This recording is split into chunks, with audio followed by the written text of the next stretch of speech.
বলো, কালকে কি পড়াইছিলাম? গ্লাইকোজেনেসিস। গ্লাইকোজেনেসিস এর definition. Ma'am, synthesis of glycogen from glucose. এটা কি অ্যানাবলিক পাথওয়ে নাকি ক্যাটাবলিক? জোরে বলো। এটা হচ্ছে অ্যানাবলিক পাথওয়ে না? এটা সেলের কোন গ্লাইকোজেনেসিসটা কোন কম্পার্টমেন্টে হয়? মাইটোকন্ড্রিয়া নাকি সাইটোপ্লাজমের মধ্যে হয় না? গ্লাইকোজেন কোথায় কোথায় স্টোর থাকে? লিভার আর তুমি কি একাই আছো, আর কেউ? লিভার এবং মাসলের মধ্যে থাকে না? মাসল গ্লাইকোজেনের কাজ কি আর লিভার গ্লাইকোজেনের কাজ? মাসল গ্লাইকোজেন কি আমাদের ব্লাড গ্লুকোজ লেভেল কন্ট্রোল করতে? মাসল গ্লাইকোজেন কি ব্লাড গ্লুকোজ লেভেল কন্ট্রোল করতে পারে না? তাহলে লিভার গ্লাইকোজেন আমাদের ব্লাড গ্লুকোজ লেভেল কন্ট্রোল করে নাকি? ঠিক আছে, মাসল গ্লাইকোজেন মাসলকে এনার্জি প্রোভাইড করে। তো আমরা আজকে পড়বো হচ্ছে গ্লাইকোজেনোলাইসিস। নাম থেকে বুঝতে পারতেছো যেটা হচ্ছে গ্লাইকোজেন ব্রেকডাউন হবে। যে স্টোরড যে গ্লাইকোজেন থাকে আমাদের, সেটা প্রয়োজনে যখন ব্রেকডাউন হবে তখন সেটাকে আমরা কি বলবো? গ্লাইকোজেন। এখানে তোমরা দেখতে পাচ্ছ, আগে আমি ছবি দেখাই নেই। গ্লাইকোজেনটা গ্লাইকোজেন ফসফোরাইলেজ এনজাইমের মাধ্যমে ব্রেকডাউন হবে। এবং এই ক্ষেত্রে কি হবে? এই যে স্ট্রেট চেইন গুলা যেগুলো আছে, ধরো এটা একটা স্ট্রেট চেইন, এদিকে একটা স্ট্রেট চেইন এবং এইদিকে একটা স্ট্রেট চেইন। এই যে স্ট্রেট চেইন থেকে আলফা 1,4 যে গ্লাইকোসাইডিক বন্ড গুলা আছে সেগুলো ভাঙবে।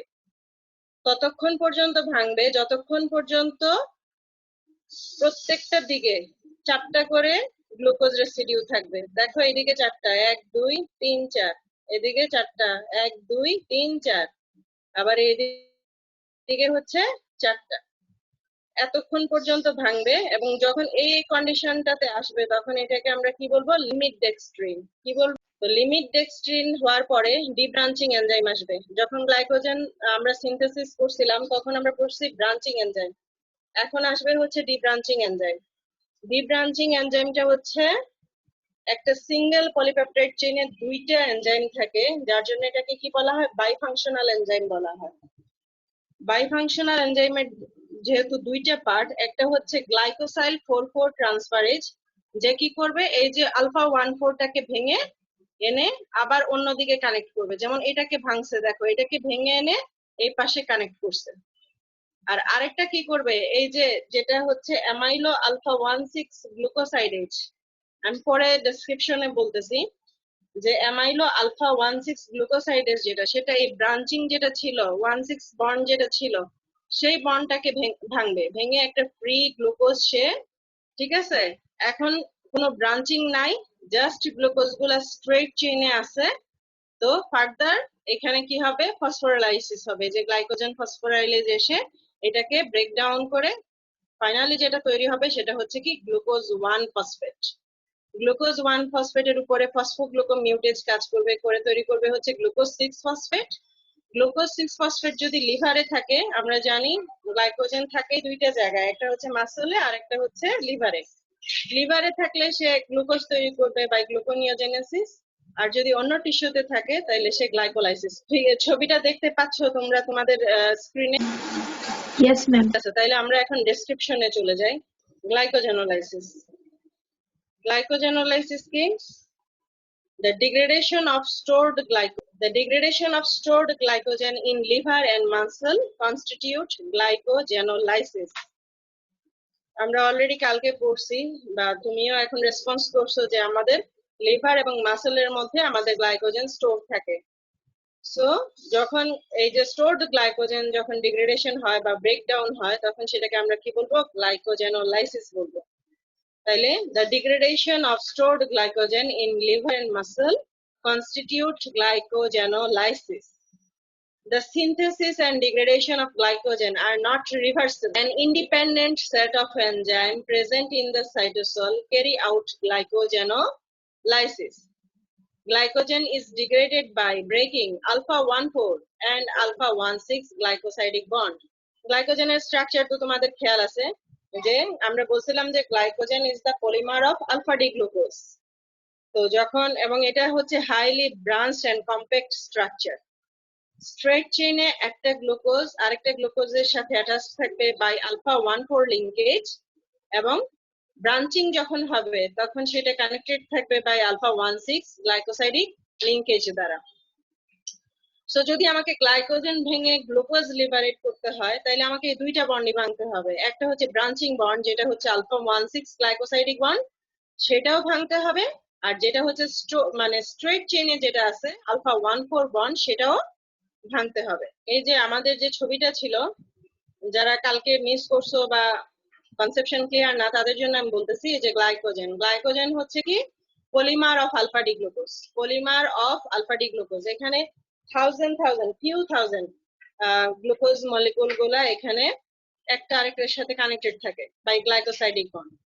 তো যদি আমাকে গ্লাইকোজেন, এটা যদি একটা গ্লাইকোজেনের স্ট্রাকচার হয়, এখানে অনেকগুলা গ্লুকোজ মলিকুল একটা আরেকটার সাথে কানেক্টেড, এবং এই যে ব্লু পয়েন্ট গুলাতে এখানে ব্রাঞ্চিং হচ্ছে। সো আমাকে যদি গ্লাইকোজেন ভেঙে গ্লুকোজ লিবারেট করতে হয়, আমাকে দুইটা বন্ড ভাঙতে হবে। এক হচ্ছে এই যে স্ট্রেট চেইনে যে 1,4 লিঙ্কেজ আছে সেটাকেও ভাঙতে হবে, আবার যেখানে ব্রাঞ্চিং হলো 1,6 দিয়ে সেটাকেও আমাকে ভাঙতে হবে। ব্রাঞ্চিং পয়েন্টে যখন আবার স্ট্রেট চেইন শুরু হবে সেখানে আবার কিন্তু আলফা 1,4 গ্লাইকোসাইডিক বন্ড, এখানে 1,6 গ্লাইকোসাইডিক বন্ড, আবার 1,4 গ্লাইকোসাইডিক বন্ড। তাহলে এই দুইটা বন্ড ভেঙে আমাকে ফ্রি গ্লুকোজ লিবারেট করতে হবে। এই জিনিসটাই এখানে বলা হয়েছে, glycogen is degraded by breaking of alpha 1,4 and alpha 1,6 glycosidic bond. আর এই সেকেন্ড লাইনে যেটা বলা হলো যে সিনথেসিস এবং ডিগ্রেডেশন, এটা কিন্তু রিভার্সেবল না, যে গ্লুকোজ থেকে গ্লাইকোজেন হয়েছে এখন আমরা উল্টা পথে গেলেই গ্লাইকোজেন থেকে গ্লুকোজ হয়ে যাবে, তা না।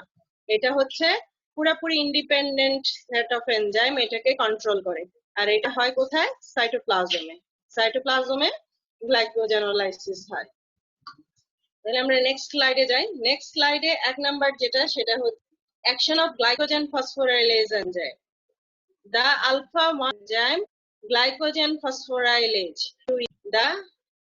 The alpha 1,4 glycosidic bond are clipped sequentially by the enzyme glycogen phosphorylase to yield glucose 1-phosphate. This process is called phosphorylasis. Continue until 4 glucose residue remain on either side of the branching point. The glycogen so formed is known as limit dextrin, which cannot be further degraded by phosphorylation. এই পয়েন্টটাতে কি বললো যে আমাদের যে গ্লাইকোজেনের alpha 1,4 glycosidic bond আছে সেটা একটার পর একটা সিকোয়েন্সিয়ালি ভাঙতে থাকবে। কোন এনজাইমের মাধ্যমে? বাই গ্লাইকোজেন ফসফোরাইলেজ এনজাইমের মাধ্যমে। তার ফাইনাল উদ্দেশ্য কি? যেন সে গ্লুকোজ 1-ফসফেট প্রডিউস করতে পারে। এটা কতক্ষণ কন্টিনিউ হবে until 4 glucose residue remain on either side of the branching point.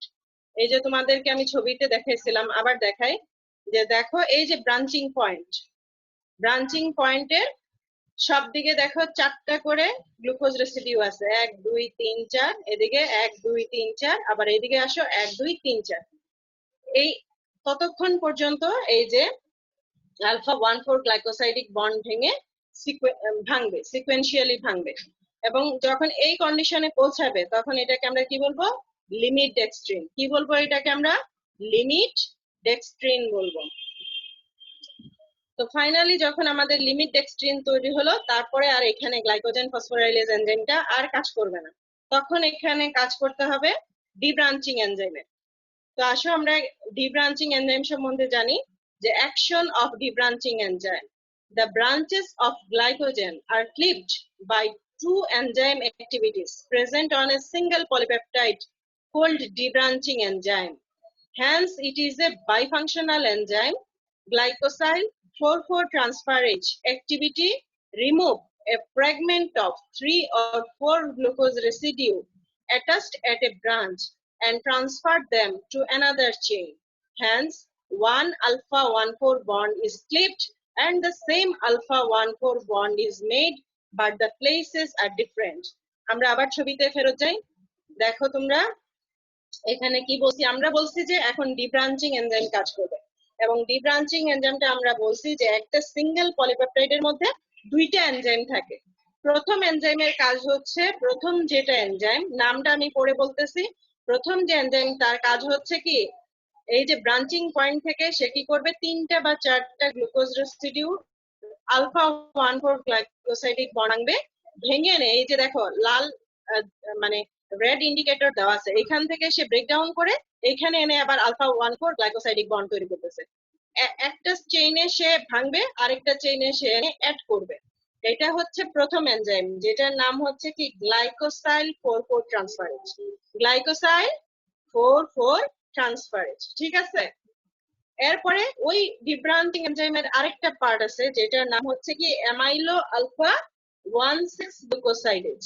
অ্যামাইলো alpha, এই যে আলফা 1,6 গ্লুকোসাইডেজ, তার কাজ হচ্ছে এই যে ব্রাঞ্চিংটা ভাঙা।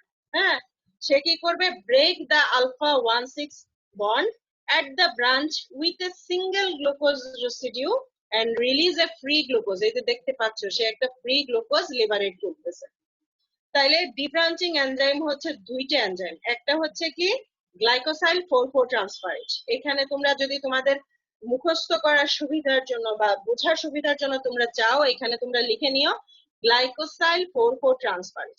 এইটার কাজ হচ্ছে এই যে এই চেইনে যে 1,4 গ্লাইকোসাইডিক বন্ড আছে সেটাকে ভাঙবে, ভেঙে সে অন্য জায়গায় আরেকটা চেইনে এনে এটাকে কানেক্ট করবে বাই আলফা 1,4 গ্লাইকোসাইডিক লিঙ্কেজ। তাইলে গ্লাইকোসাইল 4,4 transferase activity remove a fragment of 3 or 4 glucose residue attached at a branch। এই যে এখান থেকে ব্রেক করবে and transfer them to another chain, hence one alpha 1,4 bond is clipped and the same alpha 1,4 bond is made, but places are different, different. The remaining molecule, এই যে remaining যে molecule থাকলো, the remaining molecule of glycogen is again available for the action of phosphorylase। এই যে আমাদের প্রথমে যে এনজাইমটা কাজ করছিল সেই এনজাইমটা এখন আবার অ্যাকশনে আসবে। and debranching enzyme এবং ডিব্রাঞ্চিং এনজাইমও এখানে কাজ করবে। যে এটা তো জাস্ট একটা সিম্বলাইজ ছবি, যেখানে জাস্ট একটা ব্রাঞ্চিং দেখানো হয়েছে, এরকম হাজার হাজার ব্রাঞ্চ থাকে। সো ওই সবগুলাকে ভাঙার জন্য এই স্টেপে এসে গ্লাইকোজেন ফসফোরাইলেজ এবং ডিব্রাঞ্চিং এনজাইম তারা কি করবে, রিপিটেড অ্যাকশন করবে to repeat this cycle again and again until glucose 1 phosphate is formed. Clear? তাইলে আমরা আবার এক্সপ্লেনেশনে চলে যাচ্ছি যে the branches of glycogen are clipped by two enzyme activities present on a single polypeptide called debranching enzyme. Hence, it is a bifunctional enzyme. Glycosyl 4,4 transferase activity remove a fragment of 3 or 4 glucose residue attached at a branch and transfer them to another chain. Here, one alpha 1,4 bond is clipped and the same alpha 1,4 bond is made, but the places are different. Now another part of the branching enzyme, that is amylo alpha 1,6 glucosidase, break the alpha 1,6 bond at the branch with a single glucose residue and release a free glucose। ওই যেটা আমরা blue colour দিয়ে বুঝাইছিলাম সেটা হচ্ছে কি release a free glucose। The remaining molecule of glycogen is again available for the action of phosphorylase and debranching enzyme to repeat the reaction। এখন কি হলো, আমাদের গ্লুকোজ 1 ফসফেট যেটা তৈরি হলো সেখানে কি হচ্ছে দেখো, formation of glucose 6 phosphate and glucose through the combined action of glycogen phosphorylase and debranching enzyme, glucose 1 phosphate and free glucose in a ratio of 8:1 are produced। যদি গ্লুকোজ 1 ফসফেট তৈরি হয় 8টা, ফ্রি গ্লুকোজ তৈরি হবে হচ্ছে 1টা। Glucose 1 phosphate is converted to glucose 6 phosphate by phosphoglucomutate, and the fate of glucose 6 phosphate depend on the tissue. The liver, kidney, and intestine contain the enzyme glucose 6 phosphatase that clip glucose 6 phosphate to glucose. This enzyme is absent in muscle and brain, hence free glucose cannot be produced from glucose 6 phosphate in the tissue। আমরা পড়ছিলাম না এই যে gluconeogenesis, হ্যাঁ, গ্লুকোনিওজেনেসিসে আমরা একটা cycle তোমাদেরকে পড়াইছিলাম, যেটাকে আমরা বলছিলাম কি কোরি সাইকেল বা ল্যাকটিক অ্যাসিড সাইকেল। মনে আছে? জিনিসটাও পড়ো নাই নাকি? তো কোরি সাইকেলটা আজকে দেখবা। কোরি সাইকেলে আমরা দেখাইছিলাম যে glucose can't converted to sorry Cori সাইকেলে আমরা দেখাইছিলাম যে ল্যাকটেটটা কি হতে পারে না, ল্যাকটেটটা মাসলে এটা গ্লুকোজে কনভার্ট হতে পারে না, কারণ সেখানে কি নাই, গ্লুকোজ 6 ফসফেটেজ এনজাইমটা নাই, বাট লিভারে আছে। তো লিভারে থাকার জন্য কি হচ্ছে, সে গ্লুকোনিওজেনেসিস এর মাধ্যমে গ্লুকোজ 6 ফসফেট থেকে কি করতে পারবে, গ্লুকোজ তৈরি করতে পারবে। কিন্তু যেহেতু এনজাইমটা মাসলে নাই, সো কি হচ্ছে এখানে, free glucose can not be produced from glucose 6 phosphate in this tissue. Liver is the major glycogen storage organ to provide glucose into the circulation to be utilized by various tissue. In the peripheral tissue, glucose 6-phosphate produced by glycogenolysis will be used for glycolysis. তাইলে এতটুকু ছিল হচ্ছে আমাদের glycogenolysis. তাহলে গ্লাইকোজেনোলাইসিসের আমরা যদি একটা summary করি, তাইলে এটার সাবস্ট্রেট হচ্ছে কি, গ্লাইকোজেন। আর প্রোডাক্ট কি, প্রোডাক্ট হচ্ছে দুইটা, আইদার গ্লুকোজ 1 ফসফেট আর গ্লুকোজ, গ্লুকোজ 1 ফসফেট আর হচ্ছে গ্লুকোজ, এবং এটা তৈরি হয় 8:1 রেশিওতে। তোমরা শুনতে পাচ্ছ? শুনতে পাচ্ছ? Yes, ma'am. তাইলে আমাদের সাবস্ট্রেট হচ্ছে গ্লাইকোজেন, সেটা কি হবে, গ্লাইকোজেন ফসফোরাইলেজ এনজাইম এবং ডিব্রাঞ্চিং এনজাইমের মাধ্যমে এটা ব্রেকডাউন হবে। হওয়ার পরে আলটিমেটলি এটা কি তৈরি করবে, দুইটা জিনিস, একটা হচ্ছে গ্লুকোজ আর একটা হচ্ছে গ্লুকোজ 1 ফসফেট। গ্লুকোজ 1 ফসফেটটা বেশি অ্যামাউন্টে তৈরি হবে এট এ রেট অফ 8:1। যদি গ্লুকোজ 1 ফসফেট 8টা তৈরি হয়, তাইলে গ্লুকোজ তৈরি হবে হচ্ছে, ফ্রি গ্লুকোজ তৈরি হবে হচ্ছে এখানে একটা তৈরি হবে। তো যেটা গ্লুকোজ 1 ফসফেট, হ্যাঁ, তার হচ্ছে আবার ফেট কি, তার ফেট হচ্ছে দুইটা, সে ফসফোগ্লুকোমিউটেজের মাধ্যমে গ্লুকোজ 6 ফসফেট হবে। হওয়ার পরে লিভারে যদি থাকে তাহলে হবে গ্লুকোজ, আর যদি লিভারে না থেকে অন্য অর্গানে থাকে, লাইক মাসলে থাকে, তাহলে কি হবে, সে গ্লাইকোলাইসিসের মাধ্যমে, যদি অ্যারোবিক গ্লাইকোলাইসিস হয় পাইরুভেট তৈরি করবে, আর যদি অ্যানারোবিক গ্লাইকোলাইসিস হয় তাহলে ল্যাকটেট তৈরি করবে। বুঝতে পারছো? রেসপন্স করো, বুঝতে পারছো? Yes, ma'am. গ্লাইকোজেনোলাইসিস মানে হচ্ছে কি, breakdown of glycogen into glucose or glucose 1 phosphate, breakdown of glycogen into glucose or glucose 1 phosphate. দুইটা এনজাইম এখানে কাজ করবে, গ্লাইকোজেন ফসফোরাইলেজ আর হচ্ছে ডিব্রাঞ্চিং enzyme. At first, glycogen phosphorylase break down the glycogen and produce limit dextrin. Limit dextrin টা কি? এটা হচ্ছে যে the alpha 1,4 glycosidic bond are clipped sequentially by the enzyme glycogen phosphorylase to yield glucose 1 phosphate. The process is called phosphorylasis. Continue until 4 glucose residue remain on either side of the branching point. এই যে আমরা ছবিতে দেখাচ্ছি যে 4টা করে glucose আছে on either side of the branching point. এই যে স্টেটটা গ্লাইকোজেনের, এটাকে আমরা বলবো লিমিট ডেক্সট্রিন। তারপরে ডিব্রাঞ্চিং এনজাইম আসবে। ডিব্রাঞ্চিং এনজাইমের দুইটা পার্ট, একটা হচ্ছে গ্লাইকোসাইল 4,4 ট্রান্সফারেজ। তার কাজ হচ্ছে কি, 1,4 এক জায়গা থেকে, একটা চেইন থেকে সে আলফা 1,4 ব্রেকডাউন করবে, করে অন্য জায়গায় এসে সে কানেক্ট করবে। আর তারপরে আরেকটা পার্ট হচ্ছে কি, আলফা 1,6 গ্লুকোসাইডেজ অ্যাক্টিভিটি। সে কি করবে, এই যে ব্রাঞ্চিং পয়েন্টে ব্রাঞ্চটাকে সে ভেঙে দিয়ে একটা ফ্রি গ্লুকোজ সে লিবারেট করবে।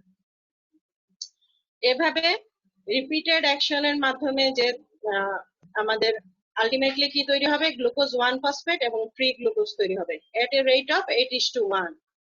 Glucose 1 phosphate, then by phosphoglucomutase it convert into glucose 6 phosphate, and the fate of glucose 6 phosphate is depend on according to the tissue. If it is in liver, by gluconeogenesis glucose is produced, but if it is in muscle or another tissue, glucose 6 phosphate undergo for glycolysis and produce lactate or pyruvate. বুঝতে পারছো? এটার কম্পার্টমেন্টটাও হচ্ছে cytoplasm, এবং এখানে কোনো ATP ব্রেকডাউনও হয় না এবং কোনো এটিপি খরচও হয় না। ঠিক আছে? Yes, ma'am. Yes, ma'am. ওকে, আর যদি আমরা তো হরমোনাল রেগুলেশনের কথা বলি, তাইলে যেহেতু গ্লাইকোজেনটা যখন স্টোর মানে গ্লাইকোজেনটা যখন সিনথেসিস হয়, হ্যাঁ, যখন আমাদের গ্লাইকোজেনটা সিনথেসিস হবে মানে গ্লাইকোজেনেসিস হবে, দ্যাট ইজ গ্লুকোজ থেকে অনেক গ্লুকোজ মিলে গ্লাইকোজেন হবে, ওইটাকে স্টিমুলেট করবে যে হরমোন, সেটা হচ্ছে কি ইনসুলিন। ইনসুলিন আমরা জানি ইনসুলিন কি করে, এই যে ডায়াবেটিস পেশেন্টদেরকে ইনসুলিন দেওয়া হয়, ইনসুলিন কি করে, ব্লাড থেকে গ্লুকোজটাকে রিমুভ করে নাকি। ইনসুলিনের কাজ হচ্ছে সে গ্লুকোজকে সেলের মধ্যে এন্ট্রি করায়, সেলের মধ্যে ঢুকায় দেয়। সো সেলের মধ্যে গিয়ে তার গ্লাইকোজেন হবে সাইটোপ্লাজমে। তো ইনসুলিনটা কি করবে, গ্লাইকোজেনেসিস স্টিমুলেট করবে।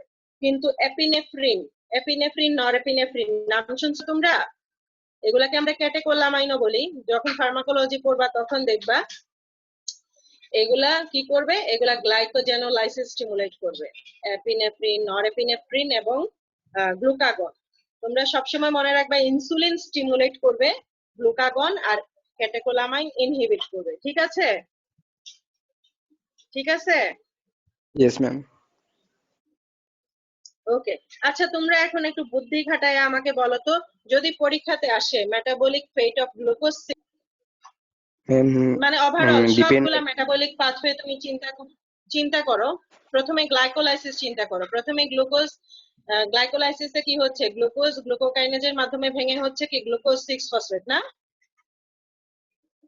Yes, ma'am. তাহলে ওই পাথওয়েতে কি হবে, এটা অক্সিডেশন Ma'am, হবে ATMP এবং something. ফাইনালি এটা টিসিএ সাইকেলে ঢুকবে। হ্যাঁ, টিসিএ সাইকেলে ঢুকবে। তারপরে এখন আমরা যেটা পড়লাম, এই যে গ্লুকোজ 6 ফসফেট, গ্লুকোজ 6 ফসফেট থেকে কি হবে,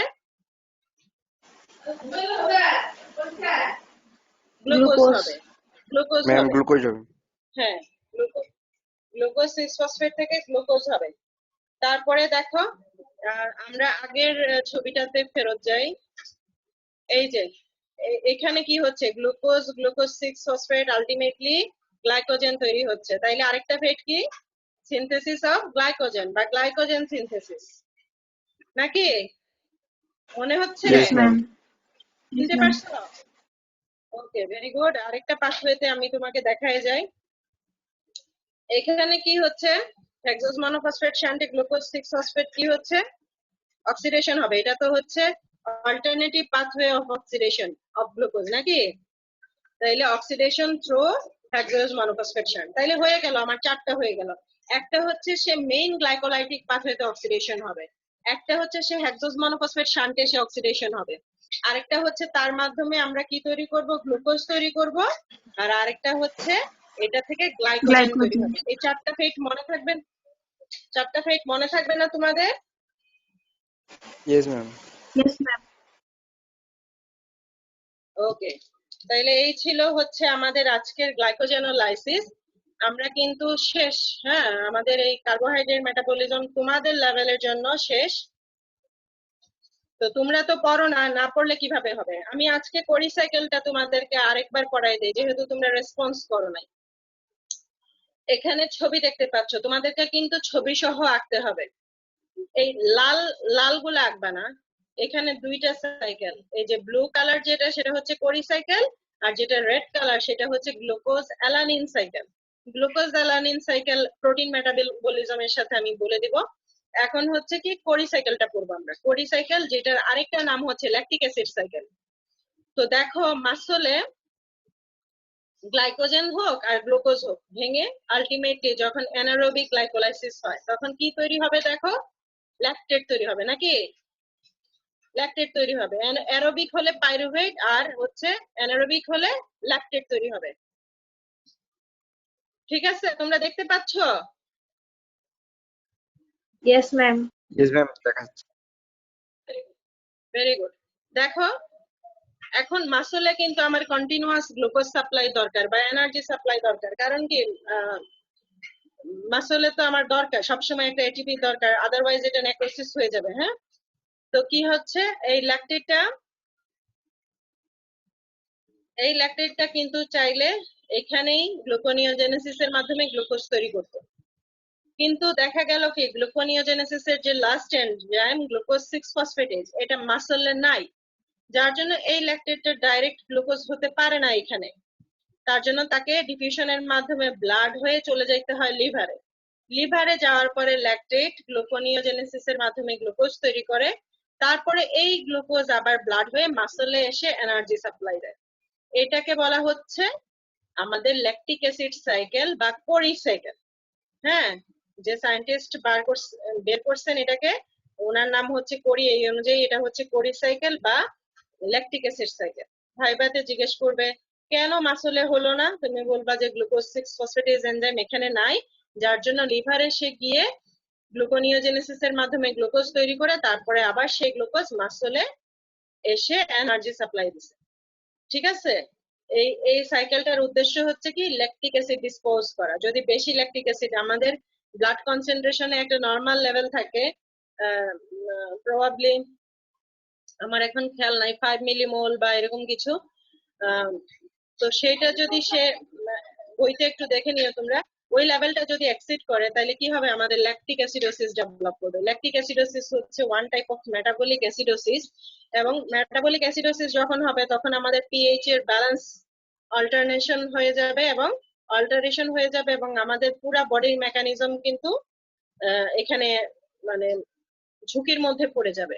সো আমাদের এই ল্যাকটিক অ্যাসিড ডিসপোজাল সাইকেল বা কোরি সাইকেল কি করে, আমাদের ল্যাকটিক অ্যাসিডটাকে বডি থেকে ডিসপোজ করে by converting lactate into glucose. বুঝতে পারছো? Yes, ma'am. Very good. শুধু বুঝলেই তো হবে না, তুমি যদি তুমি এখন তোমার ক্লাস আছে নাকি ক্লাস নাই আমি জানি না, জাস্ট আমি যে ফিগার গুলা তোমাকে দেখালাম এখন, গ্লাইকোজেনেলাইসিস এবং কোরি সাইকেল, এই দুইটা ফিগার শুধু তুমি একটু আয়ত্ত করার চেষ্টা করো এই গ্যাপের মধ্যে। তারপরে যখন আবার ক্লাস শুরু হয়ে যাবে তখন অন্য ক্লাস মেনটেন করবে। এই দুইটা ফিগার দেখতে তোমাদের ম্যাক্সিমাম 5 থেকে 10 মিনিট সময় লাগবে, এর চেয়ে বেশি তো লাগার কথা না। এবং পড়বা দুইটা গ্লাইকোজেনেসিস কিন্তু পরীক্ষায় আসে, ঠিক আছে? জেনোলাইসিস পরীক্ষাতে আমি এখনো আসতে দেখি নাই, বাট ব্রাঞ্চিং এনজাইম এবং ডিব্রাঞ্চিং এনজাইম এই দুটো শর্ট নোট পরীক্ষাতে আসে। লিভার গ্লাইকোজেন, মাসল গ্লাইকোজেনের রোল পরীক্ষাতে আসে, ভাইবাতে ধরে, পরিসাইকেল রিটেনেও আসে, ভাইবাতেও ধরে। সো এই জিনিসগুলা পড়বা নেক্সট ক্লাসে। আগে আমরা কার্বোহাইড্রেট মেটাবলিজমের উপরে পড়া করবো, দেন হচ্ছে আমরা তোমাদের স্যার কি তোমাদেরকে লিপিড মেটাবলিজম পড়ায়, তাহলে আমি নেক্সট ক্লাসে, আচ্ছা আমরা ঠিক করে নিব, একজন লিপিড শুরু করব আরেকজন লাইপোপ্রোটিন শুরু করব। লিপিড মেটাবলিজম কিন্তু অনেক বড়। সো তোমাদের কাছে রিকোয়েস্ট থাকবে, যেহেতু ধরো অনেকগুলা সময় আমাদের পারিপার্শ্বিক অবস্থার জন্য নষ্ট হয়ে যাচ্ছে, আদৌ সেগুলা কভার করার জন্য তোমরা কতটুকু টাইম পাবা সেটা আমি জানি না, বাট তোমাদেরকে যেহেতু কলেজ চেষ্টা করতেছে যে তোমাদেরকে একটু মেকআপ করার জন্য, সো তোমরা একটু কষ্ট করো, আদারওয়াইজ এই পড়াশোনা তো রেকর্ডিং এর পরে রেকর্ডিং জমাই হবে, কোনো লাভ আর হবে না। ঠিক আছে, তাহলে ভালো থাকো।